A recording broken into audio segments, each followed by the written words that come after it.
And we're back. So we shook the gremlins away, and we're ready to go. And we're back with Zach Fucale. And Zach, Yeah, I we want to we know. we found out that Chris was playing Call of Duty in the background as he was doing the show, so the connection was just saturated. We couldn't do it. Caught So me we said turn red-handed. off the What can I game. say? We said turn off the game, Ballard, and we'll do this first. Well, it's funny you mentioned that. I not seen you on your own Twitch stream playing a little Call of Duty Yeah, yourself. that was the first time I've ever done that. It was, I had never used Twitch before.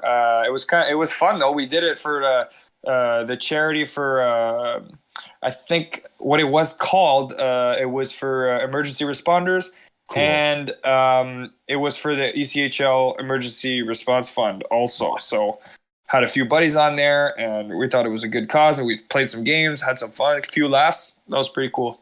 How'd you do? How's your gaming? Man, we thought we were doing, we thought we were doing really well, and actually we were kind of up there, like let's say top half, like probably mid pack, but just above the top half. But what we had to do was like show your screen at the end of the game so that the people with the tournament they could record Your the, stats. yeah. Yeah, But yeah. once or twice I forgot. I just backed out and kept going, and we kept playing and playing. And so we saw the results the next day. We're like, wait, this is wrong. Like, how are we last? You know, we finished last, but I had forgotten. That was my bad. I was like, sorry boys, that's my bad. You're sewering They the were boys. rattled. Yeah, I I didn't do it want to on talk purpose. I forgot. about your time here in the great province of Newfoundland and Labrador, parts of 2 seasons here. So I'll ask you this. When I reached out to you and you saw Chris Ballard on your phone, you were like, huh, Ballard wants to talk about Newfoundland? What came to mind when I forced you to think back to your time here? What were Oh the man, things that hit you first? more than happy to. I mean, that's my first pro year. Yeah. Nothing more memorable than that. I mean, you when you first turn pro, there's so many new things that you learn. You get to experience for the first time. And guess what? It was in St. John's. I had heard nothing but great things. And if you remember, I played my junior in Halifax, so you hear of St. John's a lot over there, and it's quite similar. You know, it's a coastal city Yeah. next to the water. And I was more than happy to be there, and ended up being a pretty good year, man. I had lots of fun. Love Newfoundland. Love Newfoundland. Awesome. If I can kind of dive into that, what did you love about it? I know you obviously got around in the community. You were man of the year. What really did you love? Is it the music? Is it the food? Is it the people? Is it all of the above? Kind of what can you put your finger on? Man, it's tough to put your finger on it.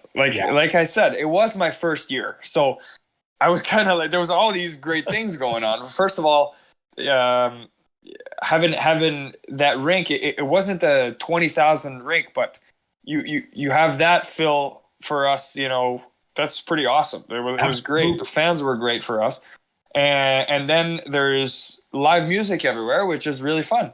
We don't have that much as much here in Montreal. There are some Very spots that true. have live music, but it's probably 95% of the restaurants in Newfoundland. You go for a steak and you have some live music, so that's Exactly. cool. I mean, the food is fantastic. You know, I've gotten to love seafood over time. Before I Yeah. didn't, but over time I've gotten to love it. And St. John has pretty good seafood. And I mean, what else? What else can I say, man? The people are just Yeah. super nice. So what are you gonna do? Certainly a great spot to spend some time. Talk about, I mean, obviously, like I alluded to, you were man of the year. You got out in the community. As a rookie to be the man of the year, the community guy of the year, your first year in the pros, not a lot of guys do that. Why was it important for you to kind of connect with the community that way? Um, First of all, I didn't do that for that award because I didn't know that existed until Fair I enough. guess I was nominated for it, and I was like, oh, okay, well, this is a thing. This is cool. But I I didn't even know, like I'm telling you, I didn't know that was a thing. So for me, it was just natural. You know, there's hospital visits. You know, you get involved. There's a school visit. You get involved. And as a first year guy, I wanted to be part of those things, and I guess it just showed that I liked the place that I wanted to, help out around. So I liked St. John's, and so whenever there were opportunities to spend some time to, make the fans happy, I guess I was first in line. I don't know. I guess Awesome. that's how it I went know down that year. it's not an easy thing to answer, but I've been around hockey long enough to know that not everyone is that way, which is why I asked the question. Because some guys, it's like, oh, I got to go read to kids. But I don't know. You come by it very naturally, and that's something I think you should be very proud of.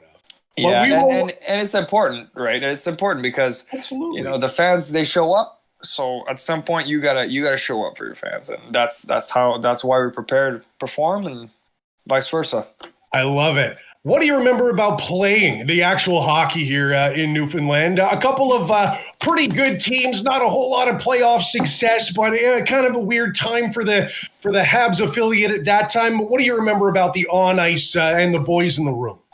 I remember that year we had so many different players. There were a lot of injuries, I think, in Montreal, and you know how in the A, it's dependent of what's going Absolutely on. It is. In the NHL. And that year, I think, I don't know if you have an exact number with you, but I think it was something like 50 plus or almost 60 plus players that year. I didn't know it was that many. Oh yeah, it was wild. No, it was an interesting year. Like you said, we didn't go to the playoffs, but for me, it was a really good first rookie season to starting that process. And the on ice hockey had some really good games, had some really bad games. But no, it was overall a pretty awesome experience. Since you gave me the window, I will unfortunately ask you about one perhaps game you may have forced out of your memory. November of 2015, one of the wildest games. This is the only reason I bring it up, because it was one of the wildest pro hockey games ever played in this province. I know you remember it. 9-8 overtime loss against who would end up being the Growlers affiliate, the Toronto Marlies. I mean, we don't have to go down the rabbit hole too deep here. It's fine. It's a long time ago, brother. It's been a long time. 5 years ago now. That's what I was hoping for. What do you remember about that? I mean, that's got to be kind of a funny memory to look back on. Yeah, it's definitely like I'm alive now, right? So I'm fine. It's gonna be all right. But man, that night I was man, that was tough. I remember going to see Eddie because he was the one that went in late third period. And I said, Eddie, look, I'm sorry, man. I put you in that toughest spot a goalie could ever imagine. It's a tie game. I think he went in either at 7 or 8, and that's it. Then we lost. And I said, look, man, I'm sorry. I put you in that spot. That's terrible. Oh my God. That's just a bad night. Just a bad night at work. I did not have it, and that's the way it goes sometimes. But that's the last time I've gave up that many goals in a game, I believe, unless I'm wrong and I've pushed that one out of my memory too. I think that's the time. I think that's the time I've given up the most goals in my pro career. So you got it out of the way early in your pro career. I think. Yeah, there you go. So let's keep it at that, huh? So I'm also curious, Zach, if you don't mind sharing the story about kind of exactly how your season ended, because obviously COVID-19 wide swept around the world so quickly. So as far as I understand the timeline of the end of your season, you were in Orlando. You were with Orlando and Syracuse. You left to play overseas in about the middle of February, and then the season was over a month later. Did you even go over there? Kind of sum up that month for us. So this season was a lot of traveling for me. I did a lot of Orlando, Syracuse, and at some point I was thinking, with the Spengler Cups I was a part of, and I really liked the idea of going to play in Europe and developing in those leagues and stuff. Yeah. I started looking into it, and at some point I was in Orlando and I was having a great season, playing very well, and it was kind of an interesting decision because, do you go when you're playing well here? Do you go? Do you not? Anyway, I took the decision. There was an opportunity came up in Munich in Germany, and I just jumped, man. I jumped into it, and I arranged with Tampa at Syracuse to terminate and then go and then start a new adventure down there. So how that went down was in a matter of a couple of days. Like, opportunity came up, we said yes, boom. I was on a flight a day and a half later, and I ended up being in Munich, and my little puppy and my girlfriend went back home to Montreal and driving. And so I started practicing with them, and didn't see any games because they were trying to get their starter ready for the playoffs. They finished first. Munich was first in the league, so they were trying to get ready for the playoffs. He was coming back from injury, so I was kind of like an insurance policy, whether if he's not ready, there was a lot of factors actually. A little bit of a longer conversation, but there were a lot of factors why I didn't play there.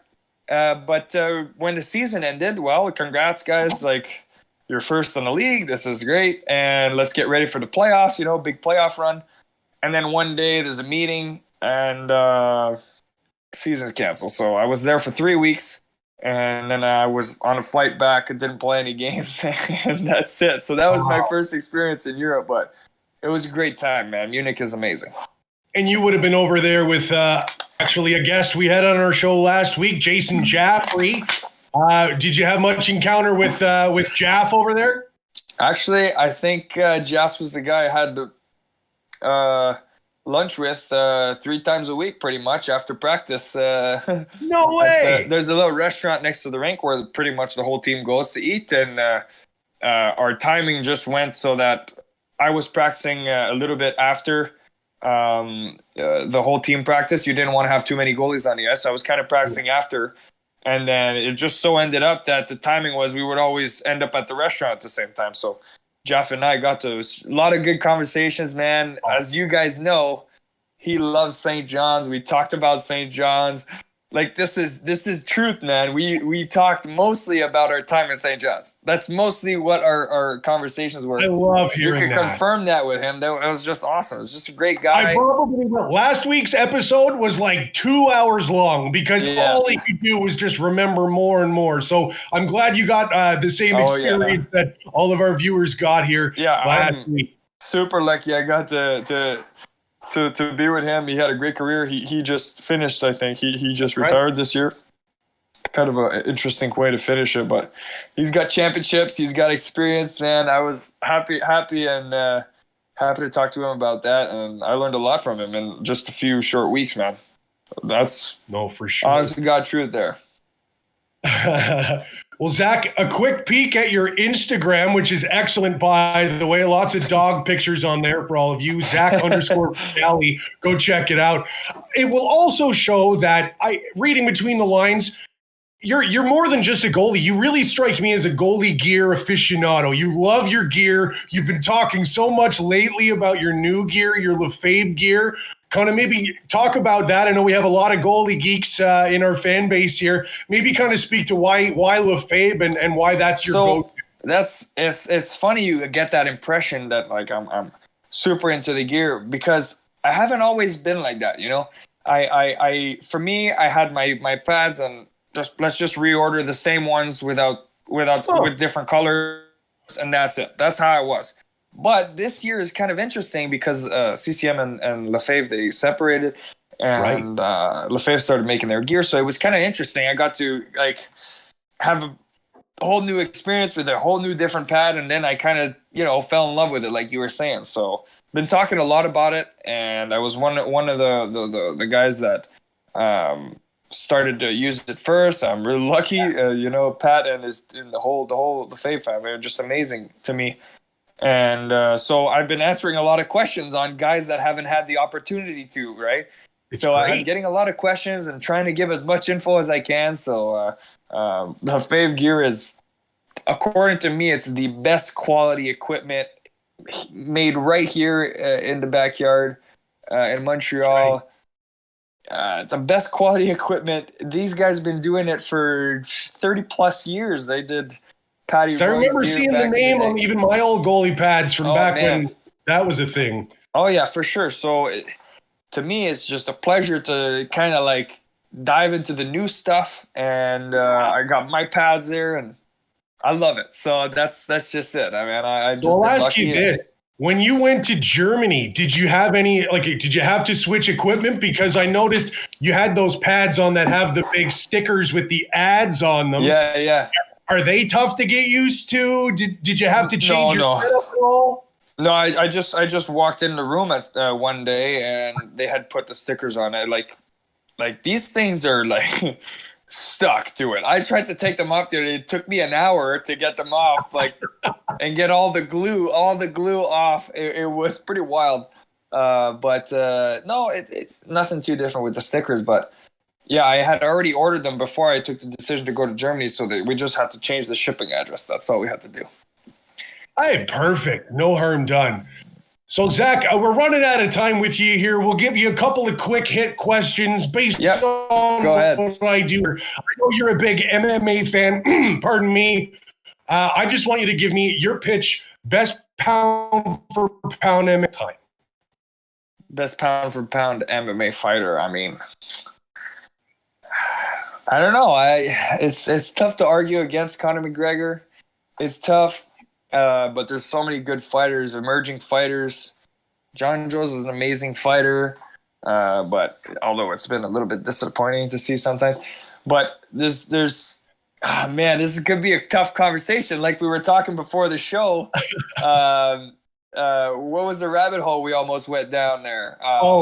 I asked you if Michael Jordan, we were talking about The Last Dance, and I asked you, is he the greatest athlete? Yeah, it wasn't before the show, it was at the beginning, where it's like, we could sit down and talk for hours about this. Who's the best? So, to me, I had the opportunity to see McGregor live in a fight, and it was one of the craziest experiences of my life. I'm really, I'm a lucky guy to have seen that, but Jesus, after seeing that, and that skill it's tough to argue against, but it's how do you not say your French Canadian brethren GSP's got to be in the conversation? No, he is one of them. Yes, for sure, 100%. He's one of those guys that he's gonna be in the Hall of Fame unless he is. No, he's not yet, but he's gonna be in the Hall of Fame.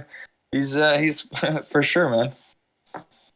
So, Zach, for you, I was thinking earlier, obviously, I know you're a basketball guy, and I was trying to compile a list of things to want to ask you here today. And you know what? I didn't even want to go to the Spengler and the Team Canada stuff just because I know you've done it 1,000 times. I'm like, Zach, God, in the back of my mind, I was thinking, God, what's next for you? What could you – I was like, you're playing for Team Earth against – and then I thought, okay, what if you were in Space Jam, okay? Stay with me here. Right. They're making a hockey version of Space Jam. Zach Fucale is going to play hockey against the aliens or whatever. Who is like your group that you want playing with you? That who's your Looney Tunes and who are you playing? That's who's on your team. Who are you taking with you? Wow. Okay. Well, that's quite the question, Chris. Yeah, no, that one was a little rambly. I love it, but geez, you could have given me a little time to think about this. I could have. This came to me very quickly. I mean, I don't know. Do I play forward in the Space Jam? Am I a goalie? This might be a whole show in and of itself. Maybe we got to go into the movie business and just write this. Yeah. But the Looney Tunes, I mean, first of all, do they know what hockey is? Like, you know what I mean? I wouldn't have assumed they knew how to play basketball, but here we are. Yeah. I mean, I got to ask a lot of questions. I got to get some scouting. Got to get some scouting done. How about I ask you this? It's an easier question. Which Looney Tunes do you want on your side? Not a big enough Looney Tunes fan to start naming all right. them off. I should have done more research into this. I'll tell you that. We'll close off with all this. Right, brother. Zach, I know when the Growlers won their Kelly Cup last season, I know you were technically a member of the opposition. You were at that time playing with the Fort Wayne Comets. But I will ask you this. What was your reaction when you got to see the Growlers win the whole thing? I know you weren't playing for us, but you did have some time. You know this fan base. You know fans here had never seen a professional championship. What was your reaction when you saw that? I was happy for them because, well, first of all, I never had the chance to play against them. So we were eliminated, and that was that. We had a great team. We had a good run and with Fort Wayne. I mean, Toledo was an amazing team. That's who you guys went up against. Yeah, Toledo in 6. So we lost to Toledo. Like it was an amazing team. You guys, it was your year, and I was happy to see that St. John's beat Toledo. Like they beat us. So I'm happy that the Growlers got it. It's like that. I had played in St. John's, and St. John's is amazing, and I'm happy. It was cool. Hey, glad to hear that. And we are at a time we're going to send Zach on his way. Folks, on behalf of everyone here, Zach, thank you so much for joining us. All the best with whatever's next. We won't even go down that rabbit hole. You won't Well, you'll see it in a couple of days. If you follow it, you'll see it in a couple of days where I'll be ending up next season. Should be released soon. Well, I know all of us here, you have a family in us here in St. John's and in Newfoundland. We're wishing you all the best. Zach Fucale, our special guest. Thanks very much, guys. Have a good night. We'll be back in a short moment. We'll have Captain James Melindy right after this. Don't go anywhere.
Yeah, pretty crazy how it all goes full circle.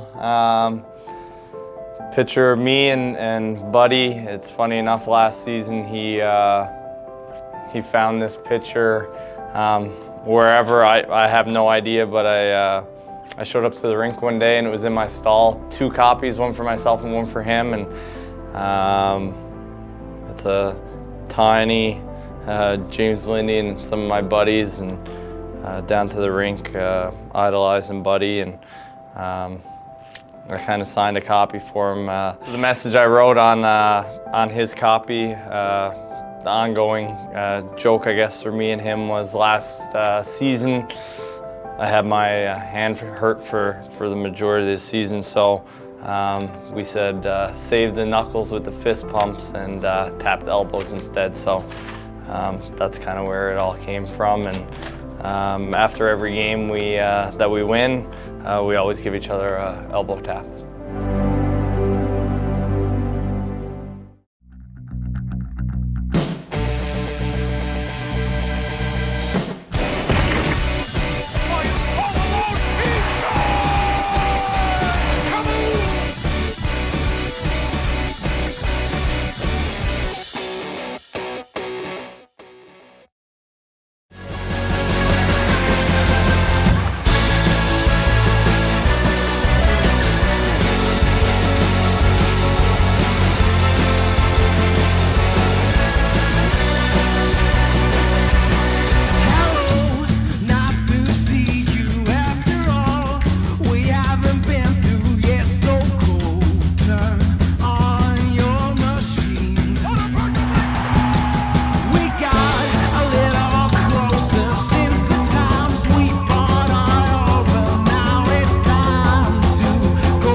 And we are back. Many thanks to our first guest, Zach Fucale, from joining us from Montreal here tonight to talk about his ice cap stays. Always a pleasure to catch up with Zach, and always a pleasure to catch up with this guy as well.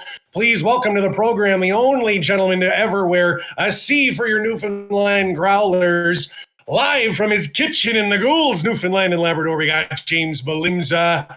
Kitchen's looking good, buddy. Are those new cabinets? Yeah, a bit of quarantine projects been going on, some home rentals, but trying to keep myself busy as possible. No, for sure. And I did peep your Instagram for that. They do look good. Nice work, by the way. Send your father my best and send him over here. I think he could do some work here. How's the past couple of weeks been for you, man? I know it's kind of been weird. We're all adjusting to the new normal. We're adjusting to not playing hockey in March and April. Kind of sum up the whirlwind kind of month for you. Yeah, it's obviously been extremely different. A lot of time on my hands. It's one of those times where you never really anticipate anything like this happening, and then going into, like last year we didn't finish until June, so this year is a lot different where the summer is extended, and obviously with quarantine and nothing being open, it's been different. It's trying to stay active as much as possible, and watching a lot of Netflix shows and movies and trying to get out for walks, and just got a set of rollerblades set up today. So I was out there doing that. And a lot of it is just trying to keep as busy as possible and not try to go too crazy. I hear you there. What's at the front of your Netflix most recently played? What are you watching? I just finished the Last Dance, the Michael Jordan. Oh yeah, okay. What do you think? So I didn't. Obviously, you know about Michael Jordan and how great he was, but I didn't really understand it to the whole aspect of, like, you know, how he started and like when he retired and came back. And so it's been a really interesting documentary. I actually started it. It might have been yesterday or the day before, and I crushed all 6 episodes in one day, one sitting. I just couldn't stop watching. So now I'm excited for Monday for the next 2 to be released. And you know, it's that's the only reason I know what day of the week it is. It's like, oh snap, today's Last Dance day, let's go. And the cast, we don't have to talk the whole time about the Last Dance, but the whole Scottie Pippen contract thing, had no idea. Dennis Rodman, him going to Vegas in the middle, I'm not sure. Do you think that would fly with Snowy if you had to call him up and say, Snowy, I need 48 hours. Me and the boys, we're going to Vegas. What do you think Snowy's going to say? Yeah, I don't know if it'd be so free easy going now. It's pretty wild that, you know, he goes in, he says, I want 5 days, and they're like, we'll give you 48 hours. And then after 48 hours, nobody could still find him. And just a wild human. But you know what? When he got on the court, he was a battler. And when it came time for him to play, he played. So, I mean, you can't fault a guy for that. He could talk the talk, but he could walk the walk at the same time. You got to give credit where credit is due. I mean, that's some pretty progressive coaching by Phil Jackson. 99 coaches out of 100 say, "Are you crazy?" But he was a different cat. We could talk about this all night. I want to talk about this past season for a little bit. I mean, I know it might feel like maybe they got robbed of a chance to contend for that title, but do your best, James, to try and compare where this current year's team was going compared to maybe where we were, you know, this time last year, because call me crazy, but it started to feel a lot like the special vibe we had going last year too.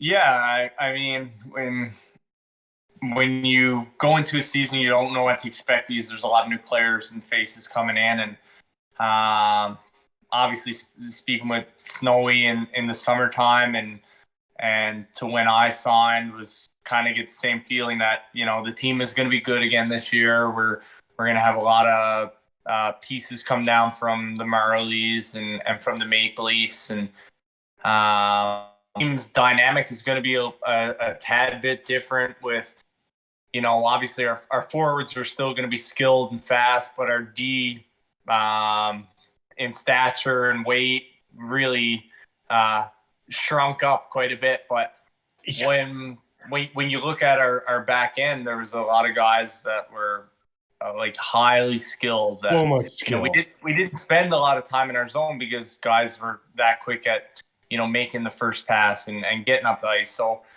our dynamic was a little bit different, but the culture kind of stayed the same, and our values of the way we did things. And you know, you start at the start of the year and guys are still getting to know each other, and you know, you really can't complain on how things went. Like we were doing well, and then you know, we end up signing Parker, and you know, he was kind of a diamond in the rough. You know, you find him, he was playing men's league hockey last year, and then he comes in and he's an absolute stud and earns himself an AHL contract. And a lot like Gartag did the year before, came in on a coach deal. He was even more of a diamond in the rough than Gahagan was, but just to liken it back to last year. But please continue. Just wanted to make that point. Very, very similar. And then you know, it's you go on that massive home winning record, and at the time you don't really pay much attention to it. I think we got to like I want to say like 14 games or something before it even registered in anybody's mind. And, to be so successful at home and make this a hard place to come play was, a key piece to our success. And then, you start to build and, we go to Florida and it's a test, we didn't do as well as we planned, but, you get into the Jacksonville game and we really took over. And then after that, I felt that we were, we needed that little bit of adversity to kind of kick us in the butt to say, you know what, you're not an invincible team. There are teams that can work. And if you hit a hot goalie, that it's hard to win in this league. And I think, how the guys responded and that was something that was encouraging. And then, you're getting into the crunch time just before playoffs and then things, end abruptly. It was a weird situation where you don't get all the answers of, it's a lot easier going into off season when, you're winning. Obviously you want to become the top of the top. And last year we were able to do that. And it's an amazing feeling, but even, if you lose, you still have a bit of closure on, well, this is where we stood. Right. You have some answers to where your season was and what needed to be worked on. But for us, it kind of, it got held up short, and it's frustrating. It's sad. There's a lot of emotions that come with it, knowing how much potential we had going into the postseason and the mindset of the team and the players who were here, that we definitely had a good opportunity to potentially go back to back. Indulge me with this question. Who in our division would have, say, provided the toughest test? Those are the teams we see the most often. There were spurts where Maine was giving us real tough games. Reading was a 500 series all year. Everyone hates playing Brampton. What do you make of the division, and who was going to be the biggest thorn in the side, you think? This year was kind of different because, last year was Brampton for us because we played them so often. But, if you looked at our schedule this year, we didn't play them a whole lot in the early part of the season, but coming down before playoffs. We were supposed to have 7 more games against Brampton. That's nuts. 7 more games, and there's obviously a big hate for each team. Like, we don't like those guys. They don't like us. It's the Canadian rivalry. We played them in playoffs last year, so there is that bad blood, I guess, to wanting to beat those guys bad. And so with that unknown of not playing them too much this year, they could have been maybe what we would have seen to be our hardest competition. But you look at our division this year, the same as last year, it was tight. Like, a lot of good hockey teams, a lot of good players. But Reading was a good team. They gave us everything we could handle throughout the season, and there were no easy games. You look at the start of the year, and we had the first game where there was a ton of goals, and it was kind of all over the place. And then that was the banner raising night. You raise the banner, and there's 13 goals scored. Like, what is happening? Yeah, and they started to change their game to mold it to play against us. Like, exactly. There was a lot of other teams that didn't try to do that. They tried to do things their own way, and sometimes it works, sometimes it doesn't. I'm not here saying that this is the rhyme or recipe, but right. If you look at the setup of our team, we were the team to beat out of our division. So Reading was kind of that team that wanted to change their game to beat us, and we had good games, and that was kind of more of the rivalry for me this year, just probably because we haven't played Brampton that much, and we were playing Reading a ton of times. But no matter what, I feel like the playoffs in our division were going to be a battle for sure. Absolutely. Speaking of playing inside our division, on this day in Growlers history, James, well, there was nothing. But the day before this day in Growlers history, 5-1 win over the Manchester Monarchs to finish off that series in 6 games. What do you remember about that series and that game? That final game at home, Obi had the hat trick. Everything went the Growlers' way, really starting to peak. What do you remember about that series and closing that one out? I think, the series in whole, we were happy to see that they beat Adirondack, because it is no secret we had a tough time playing at Adirondack all season, and when you see Manchester that we had a track record of doing very well against it, we were happy to see that. Now, no matter who we played, we felt confident that we were going to be able to win the series, stuff of that nature. But we wanted to finish it in Manchester. You play in Exeter. We're playing in a practice rink. It's an unorthodox way of a weird day. Should be. It was just a weird thing, and they scored in, was it overtime? Yep. To pass out from behind the net, and just one of those goals. Yeah. Just such an unlucky bounce, and they thought they had everything in grasp, but we knew coming back to mile one, it was a different, not so much a different mindset, but you could feel it. When we were in our own building, we were a dangerous team, and obviously Obi in the playoffs that he had, unreal.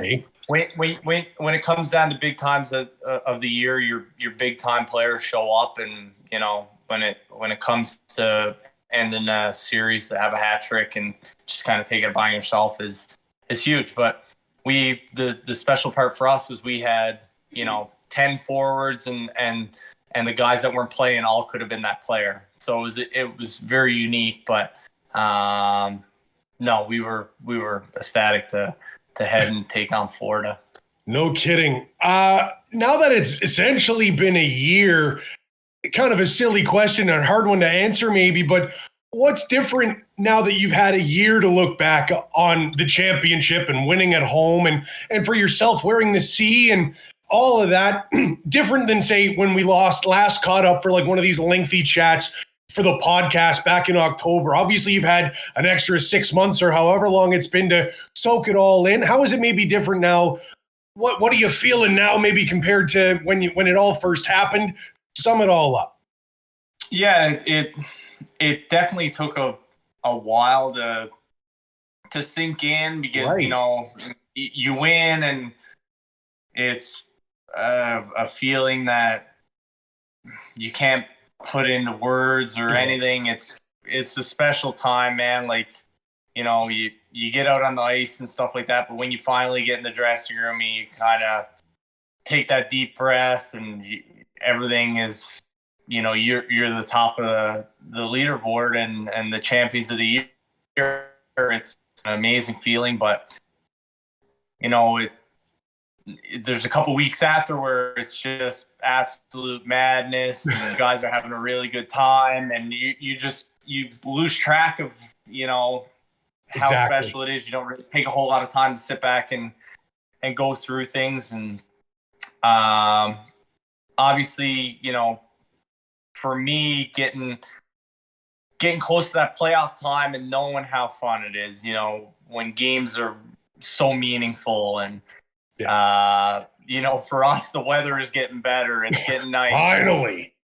And you're playing games. You're not practicing as much. You're getting in that groove, and the focus gets turned up. The games are amplified. That's kind of when it kind of sunk in a little bit more for me.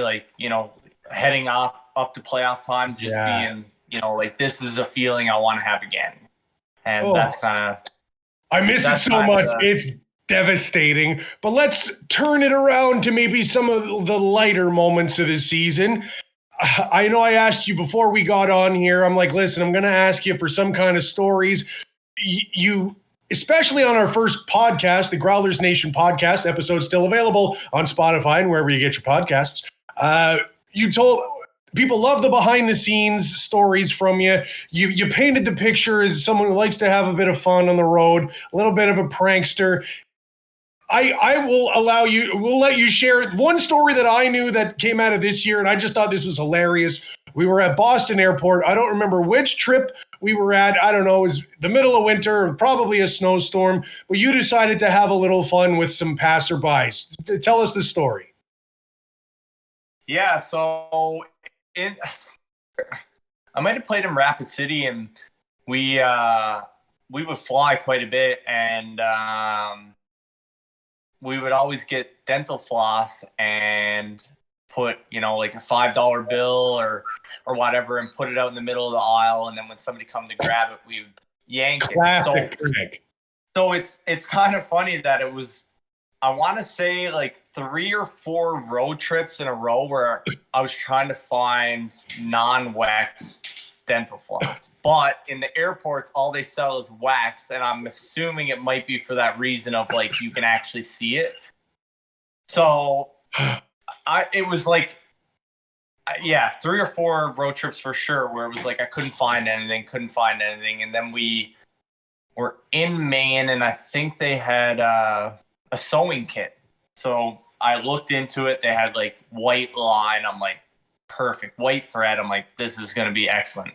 So there's a couple different lengths of it. There's like white, there's black, there's gold. I got them all tied together, and boys are losing it. And we're in kind of a good spot, I guess, for it, because all the team was kind of sat in the same amount of seats in this like little nook, and it was right on the corner. And I ended up rigging it all up, putting it out on the floor. And the first couple, it didn't really work out as the way I wanted it to.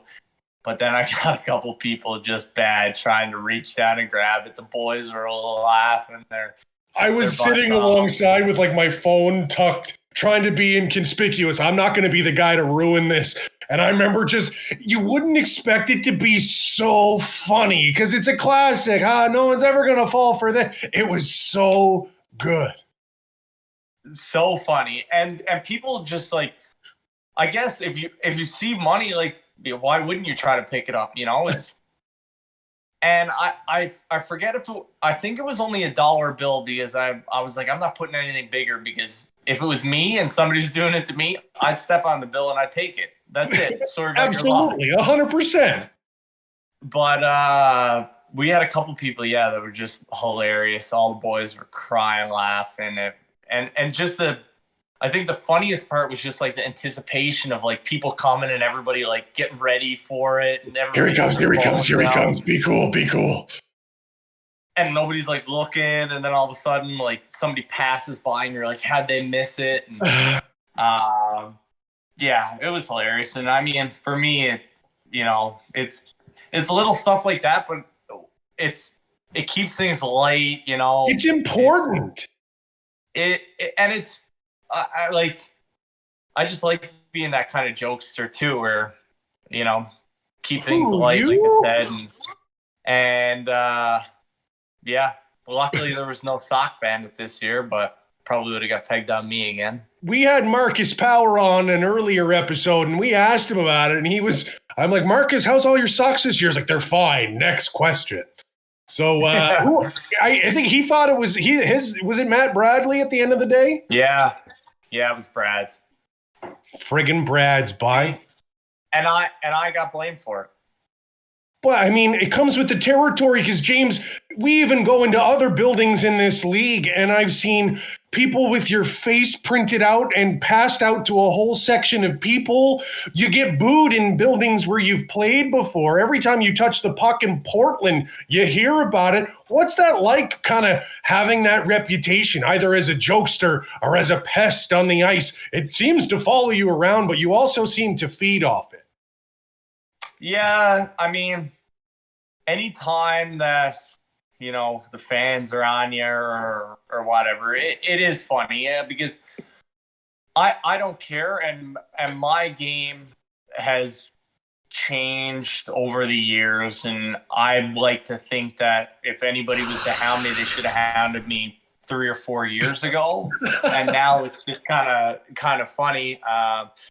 But the boys get a good chuckle out of it after every national anthem. There's people just yelling out, and you know, I sometimes get into it too. I'll get into it with a couple fans and stuff and get a good chuckle, and they get a good chuckle, and you know, it's as long as it's not taking you off your game, it doesn't matter. But you know, as soon as somebody says something in the crowd and you can hear it through the stadium, the first thing that the other team is thinking is about me.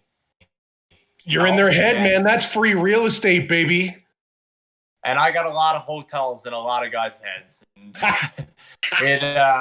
I'm paying rent free. So oh, baby. It's fun. It's good. Like, nobody really takes it too far or anything like that. For sure. It's all in good fun, and you know, like, half the people that say what they do, that you're face to face with them, they're not saying the same things. You know, there's glass and there's gear, and you know, you're feeling real secure, but it's funny when you see the people outside the rink and they don't say too much. But yeah, they lose that confidence or anything like that, but it's no. It's all in good fun. So it's all a part of the game somehow. I enjoy it. You definitely appear as if you do. James, I don't know if it's too early to ask this question, but kind of what's next for you? When do you think about keeping in shape and looking forward to what next season may bring? Kind of what's next for you, or just getting by a day at a time here? Yeah, I mean, for me, they're still unknown about what's going to happen next year. And, you know, as of right now, I've been doing some workouts, but not trying to amp it up too much. I've worked a couple of weeks. Yeah, I've worked a couple of weeks here and there, kind of doing the same thing I did last summer, working with my dad, and hopefully get some more work if stuff kind of dies down with the COVID and regulations. And you know, for me, it's just keeping busy. Hopefully we get some nice weather and trying to stay outside and you know, just occupy your time with being productive and not, you know, completely just sitting on the couch all day and doing nothing. But you know, there obviously are days that we have no choice because the weather. And but as far as, you know, been doing a lot of going out and walking around. Like I said before, just got my rollerblade set up, going. I brought my skates down to Kachi and got them to hook me up. And nice. Yeah, outside of that, it's just, you know, try to stay in good spirits. Obviously, it's for sure. It's a full-time job these days. Right now. Yeah, not an easy time for anybody right now, but it's trying to keep mentally strong and, you know, keep pushing forward. And at some point in time, hopefully sooner rather than later, all this madness will end, and, you know, we can get a big thing figured out with this virus going on. Is Keith's offering curbside delivery or curbside pickup? Oh, they always have delivery. They're not shutting down. But it's funny, since all this happened, I haven't had Keith's at all, which is weird. I should. Yeah, I should, but it's more local business, James. I know. A lot of Mary Browns. We've been making a lot of pizzas and doing some good cooking and stuff here. So it's been good. Like, I mean, you get a lot of opportunity to do things that, you know, maybe you wouldn't be able to do in the madness of a season, and you know, doing a lot more cooking and even more cleaning than I probably have done in the past. Who knew my house was so dirty? I have time to clean everything. Everything was dirty, it turns out. I know. We went through our place and did a deep clean, and then the next week after, it was all the cupboards were ripped out, and we were doing some painting. And now the next project is, hopefully redo the railings in my stairwell. So it's time to pick at things that you don't typically have time to do, I guess, or whatnot, and it keeps you busy. The days go by faster when you have things to do, and we're just kind of patiently waiting for the weather to get a little bit better to get the deck furniture set up, and there you go, get outside and hang out. So it's been all right though. I mean, that's what I mean. You get time to spend with family and friends, catch up on the honey-do list. That's been, it could be worse, my friend. It could be worse. You're eating well, you're looking well, and that's all we can ask. James Melindy, captain of your Newfoundland Growlers. James, thanks so much for doing this, and all the best. Say happy Mother's Day to your mom for me. Don't forget, that's on Sunday. I almost forgot. Yeah, absolutely. All right, thanks for having me. All right, folks, that's going to do it for episode 4 of the Growlers. I almost said the Growlers Nation podcast. It felt like a podcast here with James. This is the Growler Hour presented by Molson Coors. Very special thanks to our special guests tonight. We had Zach Fucale. We had James Melindy. Don't forget, next week, we've got Sam Jardine and Zach O'Brien coming on for our first ever 3-way conversation. That's going to be something. Make sure you join us here. Hit that follow button right here on Twitch. I'm Chris Ballard. Thank you all so much again for joining us. This has been the Growler Hour, and we will see you next week.